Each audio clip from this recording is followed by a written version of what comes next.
Hey, good morning. This is Mike Barnes, the financial first responder. Your boy's back from vacation. It was an awesome time.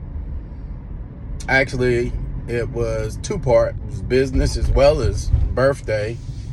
And I started thinking today, first of all, happy belated fathers out there.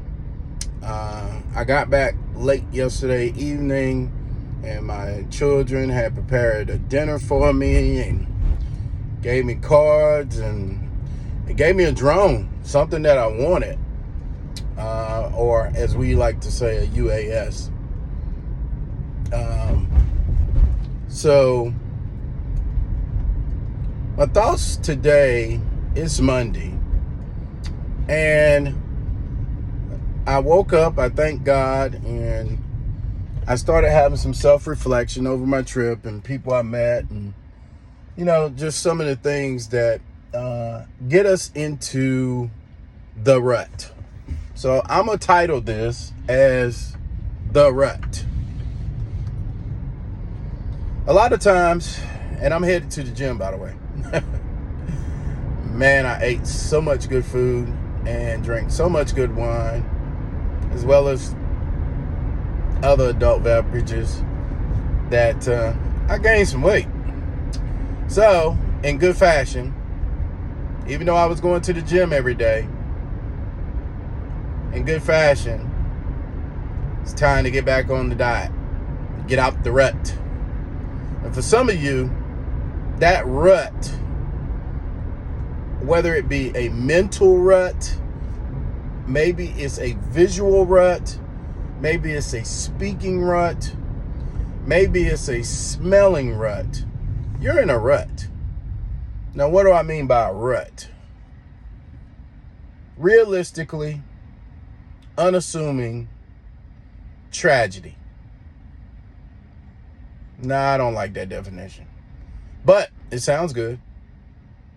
Reassuming,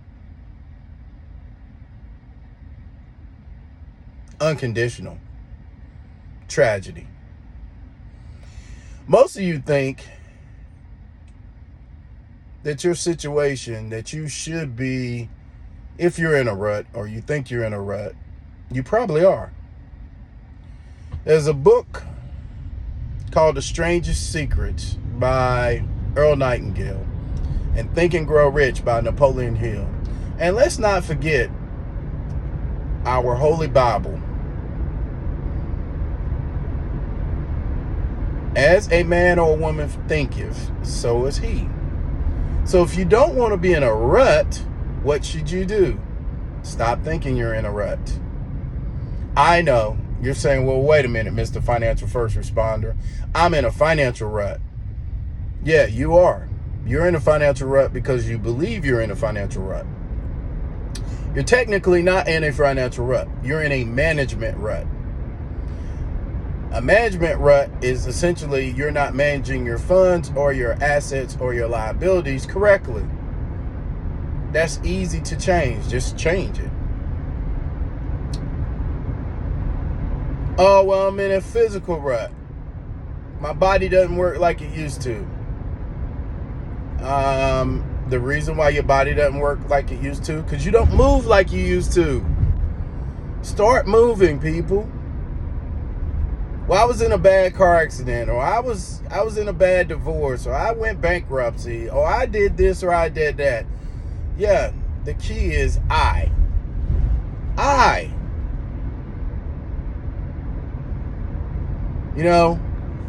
When I hear multiple people say to me,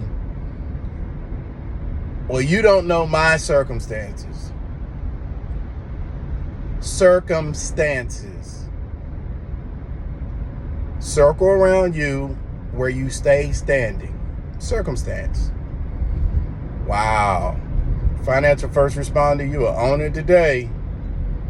No, I just need you to start thinking about, you determine where your life goes. You're not in a rut. If you want somebody to have a pity party for you, I'm not that guy. I have empathy, but I'm not that guy.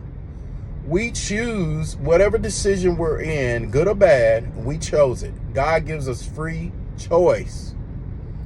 So, with that said, if you choose to be late for an appointment or a meeting or some type of situation, maybe it's to pick your children up from school, maybe it's to get to work because you overslept or you didn't prepare the night before, or you just kept piddling around because you didn't prepare, and you go through a traffic camera or a speed trap and you get a ticket, you can't blame anybody but yourself. You put yourself in the rut. Now, what I'm saying is, the rut really should stand for, I realistically understand that time is of the essence. Woo! That's deep. I realistically understand that time is of the essence. Now, what do I mean by that? You can always get money back. Sometimes you can get your friendships back, depending on how battered or broken you broke them. Sometimes you can get your body back, depending on how bad you abused it. But to realistically understand that time is of the essence, that's what RUT really stands for. I realistically understand that right now in this moment, while I'm talking to you on whatever platform you see this message on, whether it's YouTube, Facebook, Instagram, Slack, WhatsApp, whatever, whoever, LinkedIn, that realistically, understandably, time is of the essence. There's no time like the present. There's no time like now for you to get out of your rut. You see, I've been talking to you for a few minutes while I'm driving because I'm going to a destination to work out. Even though I worked out and even though I stayed on training, I didn't eat right. I drank too much, just being open and honest. Had a lot of great conversations over wine or some form of beverage. And I can tell you, as a result, I know that now on Monday, after 7 days in Mexico, and man, the X-Carrot, y'all are on point, guys.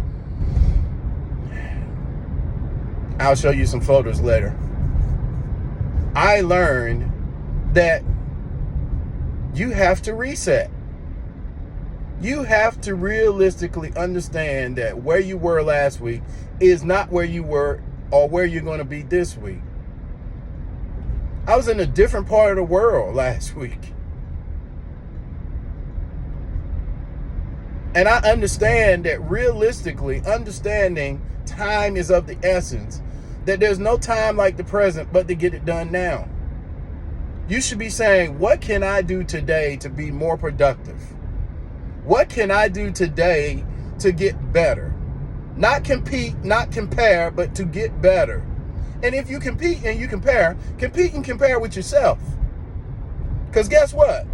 Nobody's better at being Michael Emmanuel Barnes Sr. but Michael Emmanuel Barnes Sr. My son has my name, but he will never be who I am. He probably will be better than me, because you always want your children to be better than you, especially as fathers. My daughter is amazing. My other son is amazing. I have amazing children and an amazing wife, by the way. But I'm telling you that each one of us have our own journey in life. I'll tell you a personal note. I was thinking about my father yesterday. We had to be at the airport early in Mexico. We were flying Delta. Shout out to Delta, first class. You guys took care of us. We were sitting in the airport. We had to be there, 3-4 hours early. And when I was having a cup of coffee, I was thinking about my dad. Actually, I was thinking about seeing him. The last time I saw him was in this casket. And I remember some of the conversations that we had. And my dad was 81 when he passed away, March 15th of this year. And I looked at the fact that my father accomplished a lot of things in his life. He was an educated man. He was a godly man. But he still had some things in his life that he wished he would have did. Why? Because realistically, understanding time is of the essence. And he told me, he was like, I wish I would have started my business earlier. I wish I would have did more things with my family. I wish I would have did a lot of things. Now, this doesn't take anything from his life because I love my dad, right? And I started thinking about my grandfather. My grandfather, Amos Artis Sr., had an 8th grade education, but was a carpenter and a minister. And that man saved my life in an attempted robbery when I was, about 10 years old. People came to our house, knew he had commodities, i.e. gold, coins, and robbed him at gunpoint and threatened my life. Now, I'm going to tell you that, I think that probably he was battling in the 80s.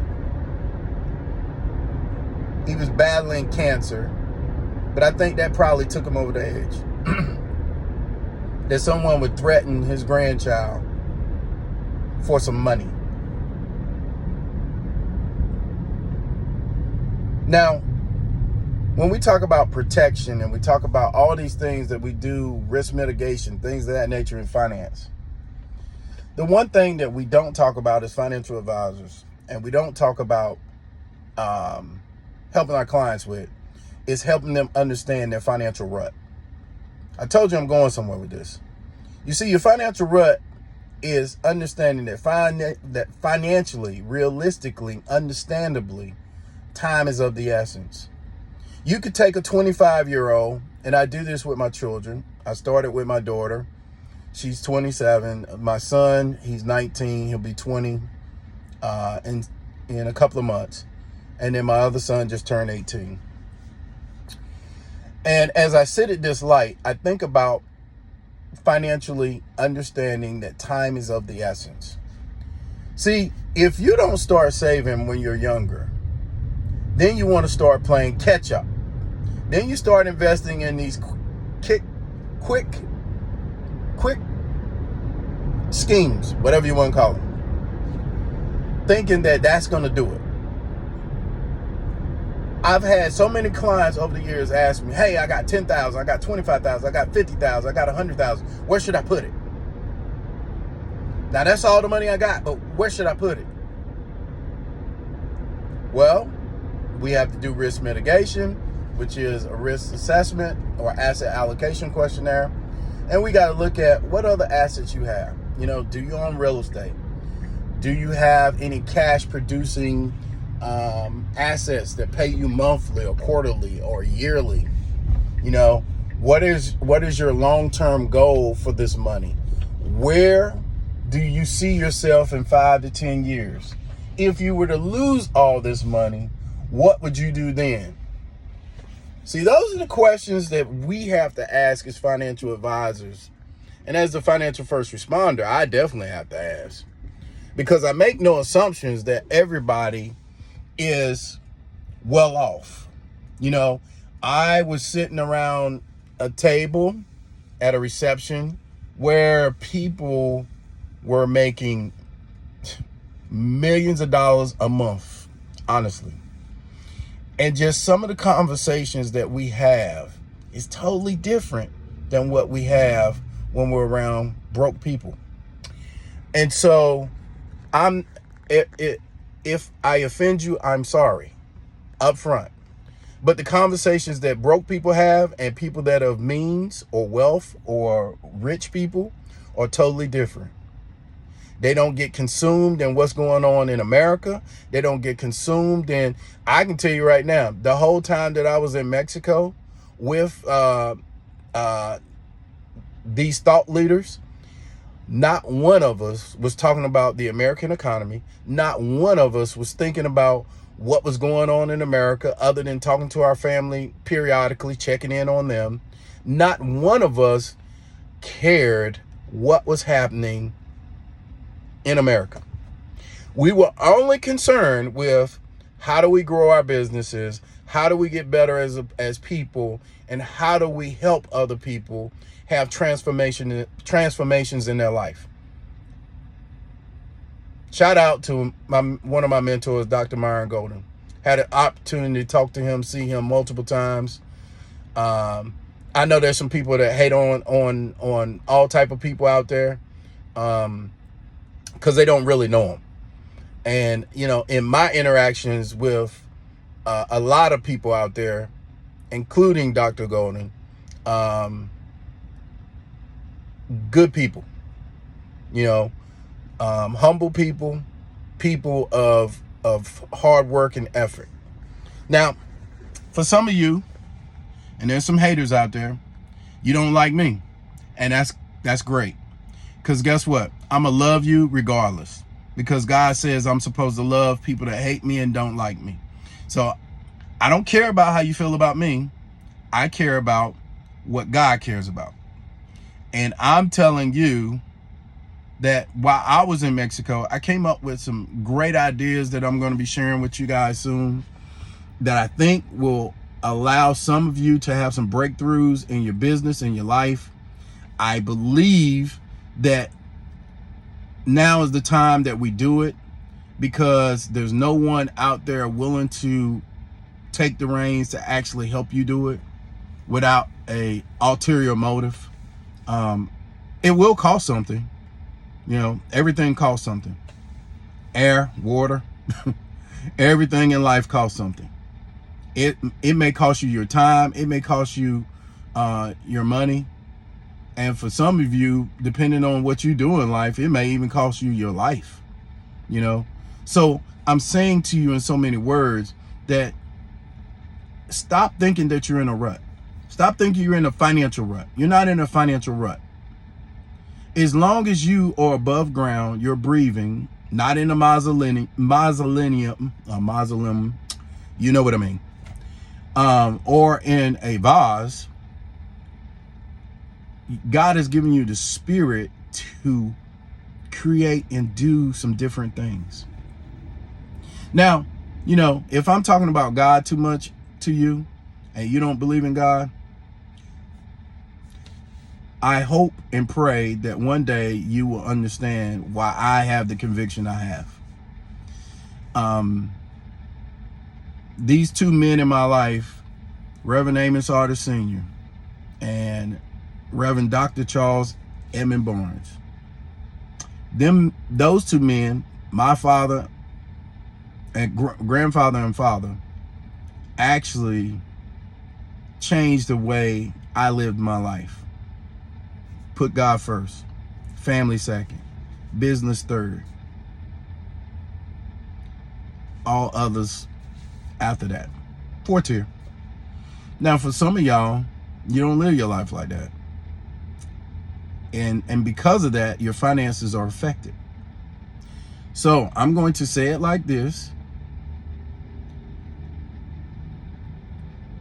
As a perspective of a double nickel, I turned 55 on June 13th, and I got a lot of information from people who were older than me and younger than me while I was in Mexico. And one of the things that I learned, that I must have gratitude. I must continue to work on myself daily, spiritually, mentally, emotionally, financially, physically. And I learned also that I have to be meaning I have to become, and then I must do, meaning I have to do something to have. Be, do, have. I'm becoming a better person. I'm doing what I need to do as that person to have what I want as that person. But most of you want to have before you do and before you become great. Look, I'm at the gym now. This is Mike Barnes, the financial first responder. Please click the link below. Please like and subscribe my channel. I look forward to talking to you, and I hope you have a great day, guys. And remember, you're not in a rut unless you're thinking you're going to be realistic, understanding that time is of the essence. That's what rut needs to mean for you, whether it be physically, emotionally, spiritually, financially. That's what you need to believe. That I can be spiritually better, I can be emotionally better, I can be financially better, and I can be physically better. Because if you treat yourself better, you'll treat others better. So with that said, this is Mike Barnes, the financial first responder. God bless. Click the link below, and I'll talk to you soon. Take care. Bye now.